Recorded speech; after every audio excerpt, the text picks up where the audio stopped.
Hello and welcome. I'm Thomas Porteous and you're watching the World Report on NewsX World. Let's take a look at the top headlines of the hour. Jeffrey Epstein associate Ghislaine Maxwell appears virtually from a Texas prison and refuses to answer the US House Oversight Committee. Chair James Comer says she invokes the Fifth Amendment, blocking questions on Epstein and possible co-conspirators.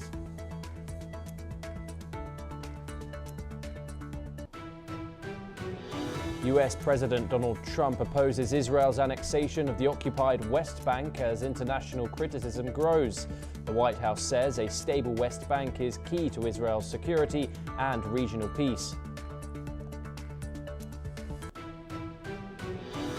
The UN says it is awaiting clarity on how much of nearly $4 billion in arrears the Trump administration will pay and when. UN Chief Antonio Guterres warns of imminent financial collapse as the US confirms it plans a partial payment in the coming weeks. French President Emmanuel Macron says Europe must prepare for further confrontations with the United States. He warns Washington could target the EU over digital rules and tariffs, saying the Trump administration is increasingly hostile to Europe.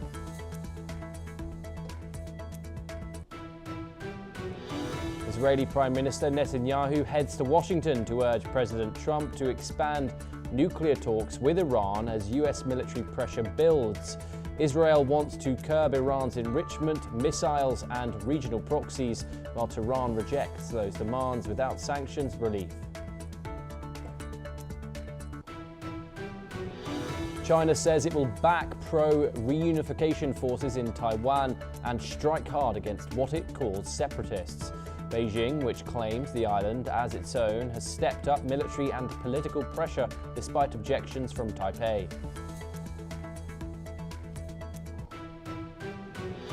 King Charles III says he will support police if asked over claims Prince Andrew shared sensitive material with Jeffrey Epstein. Buckingham Palace says the King is concerned by newly reviewed Epstein files.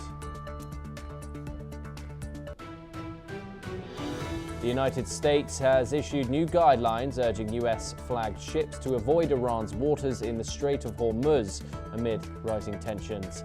The advisory also warns against Iranian forces boarding American vessels. We start this hour in the United States, and a U.S. appeals court in California has temporarily listed a federal judge's order blocking the Trump administration's move to end deportation protections for nearly 89,000 migrants from Honduras, Nepal and Nicaragua. The Ninth U.S. Court of Appeals ruled that the government could likely prove legitimate reasons to end temporary protected status for these migrants. Meanwhile, Homeland Security Secretary Kristi Noem defended this decision, arguing that TPS was always meant to be temporary. The decision marks a significant development in the ongoing legal battle, with the Ninth Circuit panel concluding that the government could appropriately consider conditions in these countries. Joining us now is Dr. Satoru Nagao. He's a fellow at the Hudson Institute. He joins us live from Tokyo.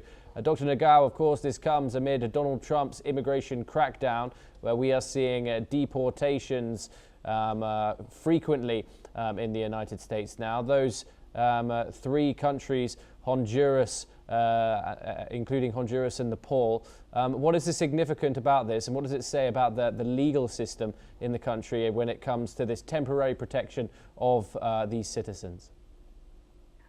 This has already removed the government, and in the court, the legal or not is a matter in the court, but at the same time, the policy itself has already started. So that's why now this is legal, so it will continue. But anyway, the real situation will not change because policy has already started. In this case, battle between Republican and the Democrats about illegal immigrants is indeed escalated because this year is a midterm election year. So that's why the appeal point of the Republican government is cracking down the illegal immigrant, but at the same time, the view from the Democrats, they are supporting the business in the United States, so that, and especially the work the Americans do not do, it's rely on this kind of the immigrants. So that's why the illegal immigrants should be legal.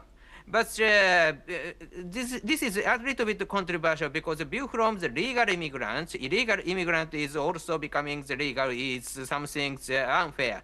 So that's why this is even if the people came from other country as immigration, opinion is divided. So some are supporting Republican side and some are supporting a Democrat side, and they are divided too. So decision has made because of the Republican government, but anyway, the court supports right as the government can decide. That is my current situation. And Dr. Nagao, what does this say about the current friction between the upper courts, the lower courts, and just in general the judicial system in the United States when it comes to making these partisan decisions? Of course, we've seen some courts uphold the Trump administration's policies, the others strike them down. Where does this play into that? Of course, it relies on the court's verdict, but at the same time, finally it will reach capital. So that's why the my final decision will come. But anyway, the policy itself has already started. So reality in the city and other part of the area in the United States, the policy itself has moving. So illegal immigrants they find and they will deport. So that's why the battle in the court is continued, but reality is different. So that's why just legal or not is controversial issue, but at the same time, this is not the decisive, I believe. Dr. Nagao, stay with us as we turn over to East Asia for our next story.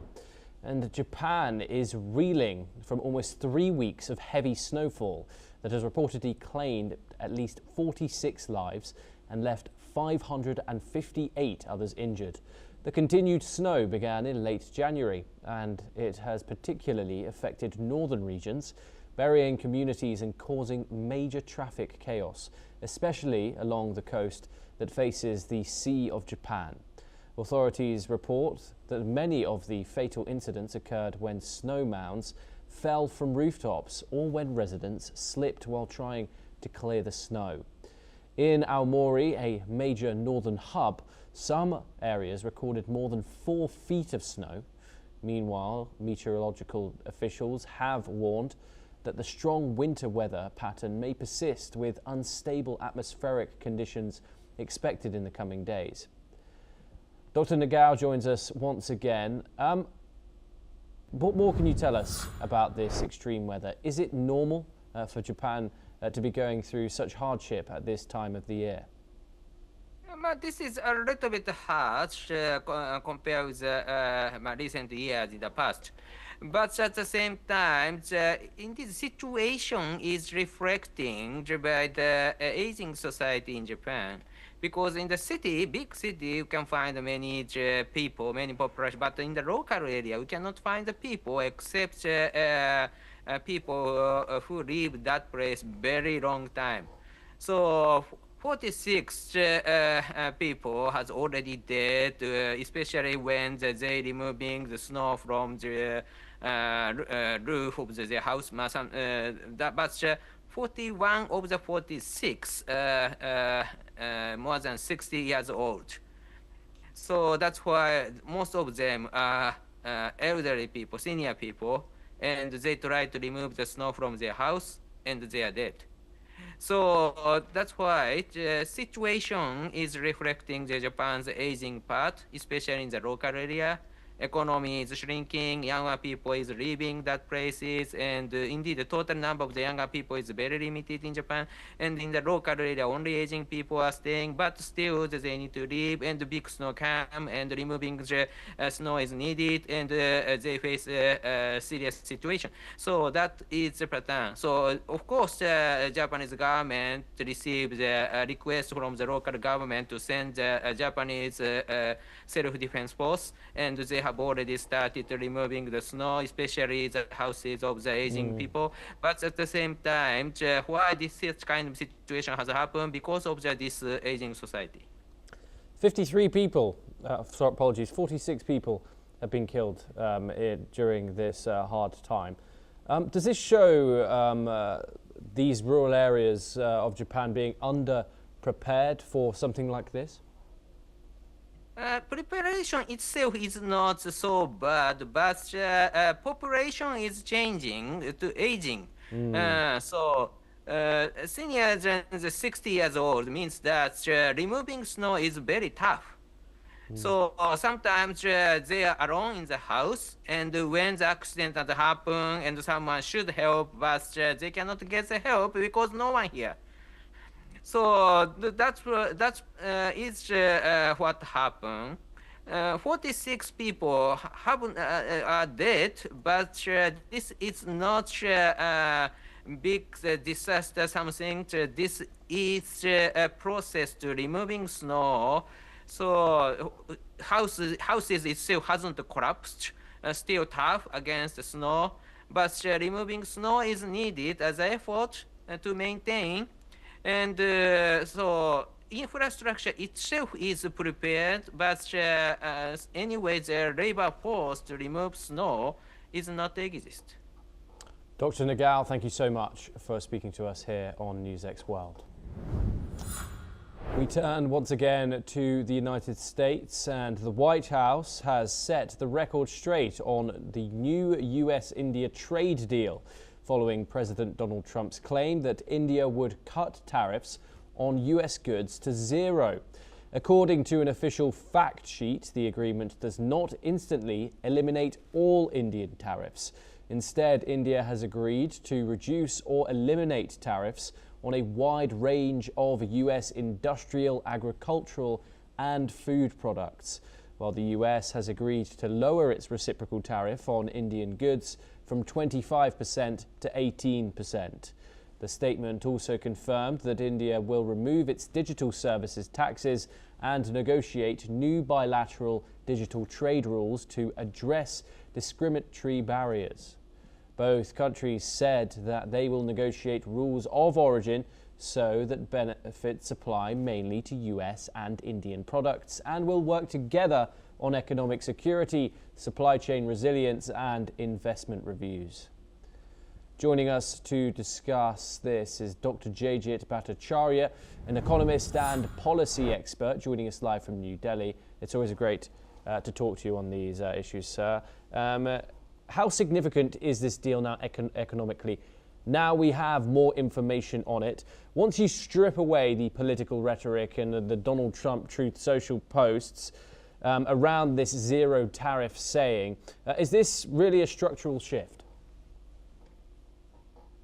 Well, it is in a way, and in a way, it's a continuum of what was happening for the last 2.5 decades before this minor disruption happened in the last 1 year.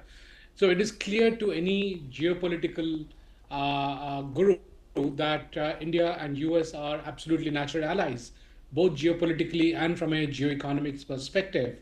So the minor rupture that happened in the last 1 year, which led to a break in the trade, I think that's now very quickly coming back to a new normal. And the new normal essentially is that India's access to the US market will be at an enhanced tariff level. And also some of the access that US had to India will become easier, both in terms of tariff taxes as well as the non-tariff barriers that the US perceived. So work is being done on those aspects also in a comprehensive manner.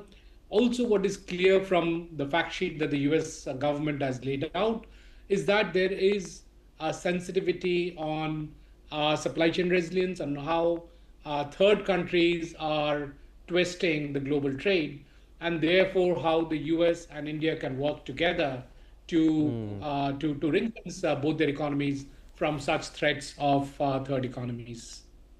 And India is reducing tariffs across industrial, agricultural, and food products. Which domestic sectors, if any, stand to lose the most with this trade deal? Well, let's look at the ones which stand to gain, because Okay. it's not a zero-sum game. Specifically, areas where India has a competitive advantage, which is labor-related, areas such as leather, textiles, gems and jewelry. So these are areas where India stands to gain, which means that there will be also a large number of employment that happens in India. In terms of losses, it's still, we need to look at the actual text of the document to really say where India stands to lose. But for sure, this will be a give and take agreement. So there will be areas where India will hurt.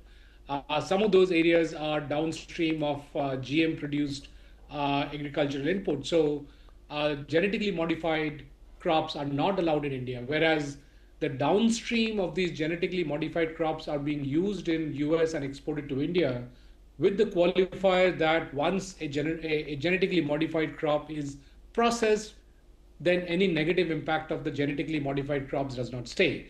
The problem is not that. The problem is that a genetically modified crop is one third to one ninth the cost of production of a non-genetically modified crop. So Indian agro industry in that sense will be handicapped because of the difference of regulatory ecosystem in US and India. So we have to really go into the depths to see where all we will take a hit. For sure, India will be taking a few hits, but overall it seems to be quite positive for each of the key sectors, including agriculture. And India has agreed to remove digital taxes. How big of a concession is that?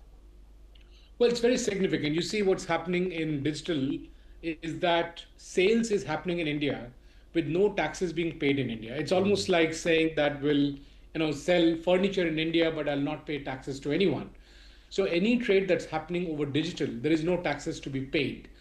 So if Google, for example, is charging Indian companies for the advertisement it's putting up out there, and it's one of the largest digital advertisement company in the world, there is no taxes, either indirect or direct, that needs to be paid to anyone. So the government has basically taken up all those taxes for the US industry. And that's very, very significant because, as we all know, the future of industry is digital. So I'm sure there'll be a revisit to this particular clause as we move forward. How does this deal overall sit with India's Made in India agenda? Does it complement it, or does it quietly dilute it? Well, there will be again no yes and no answer to that. Clearly, there are areas where the US economy is structured to complement the Indian economy and the other way around. But as the Indian economy evolves 5 years, 10 years down the line, there may be overlapping areas.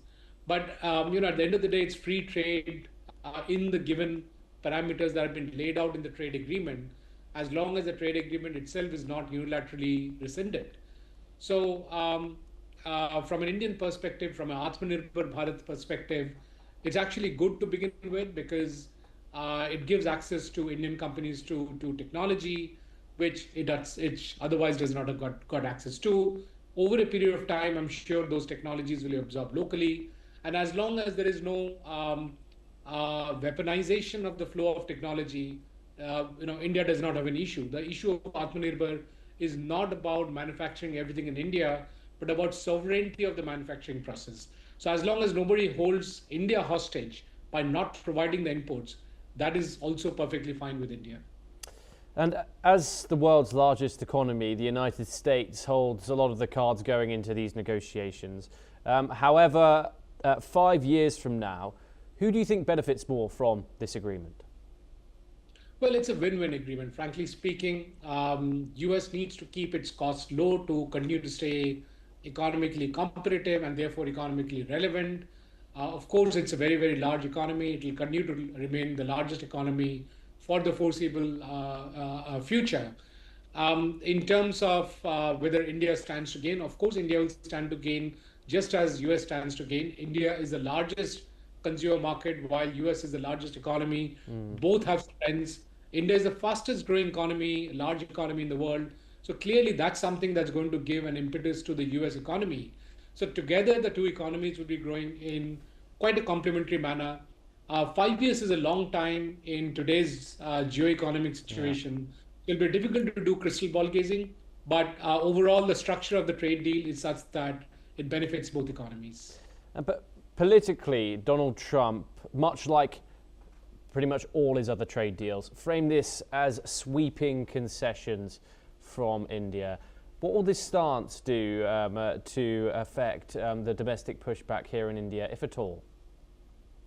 So look, as the president of the United States has got two roles, being the executive president of the country, but he's also a politician, and therefore he has to play to the domestic galleries, and he has to choose words which he thinks is appropriate for his gallery. In terms of what came out as the fact sheet on this trade, it doesn't look like India has opened up the gates, the floodgates for US imports.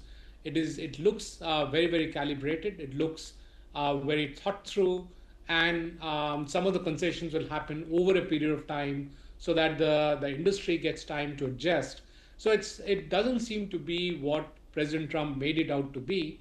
The facts are much more nuanced, and obviously it is crafted in a manner that it's beneficial for the Indian industry. And I'm sure from the US side, they would have crafted it in a manner that it's beneficial for the US industry. And finally, of course, we've now seen this tariff deal, just on a side note, between the United States and Bangladesh. The United States agreeing to reduce this reciprocal tariff down by 1%, with a zero tariff access for some textiles. What have you made of the negotiations over in Dhaka?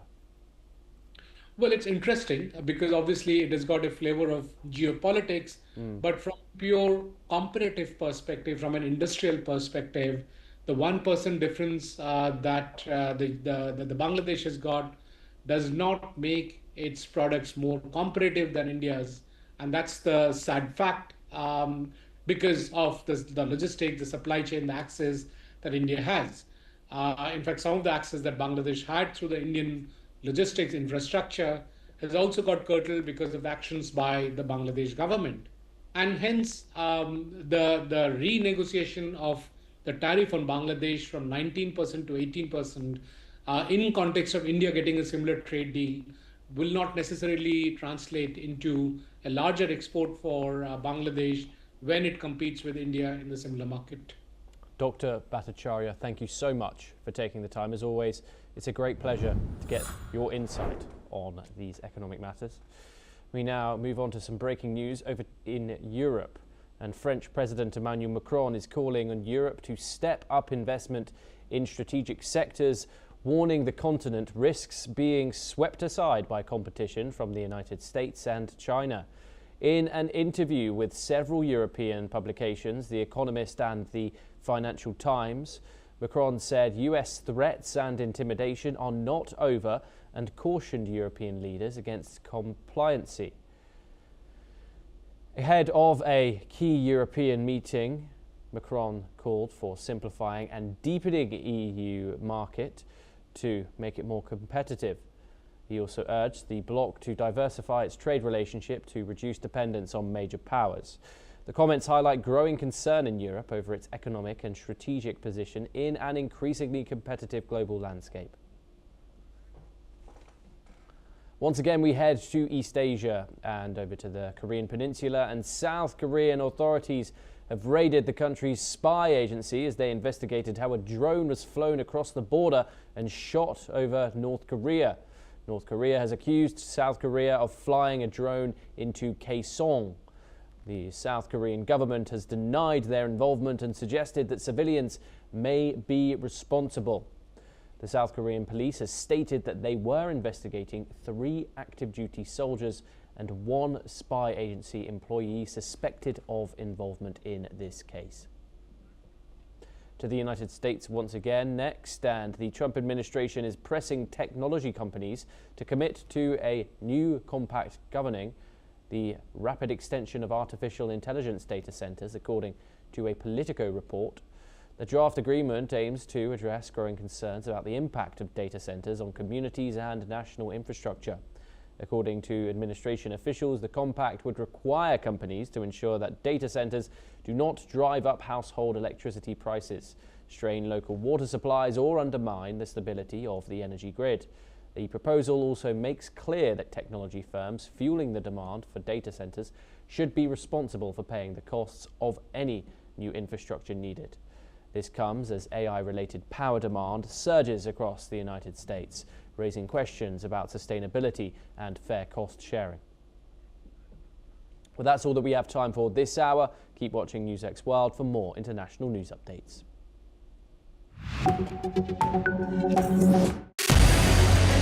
What we can do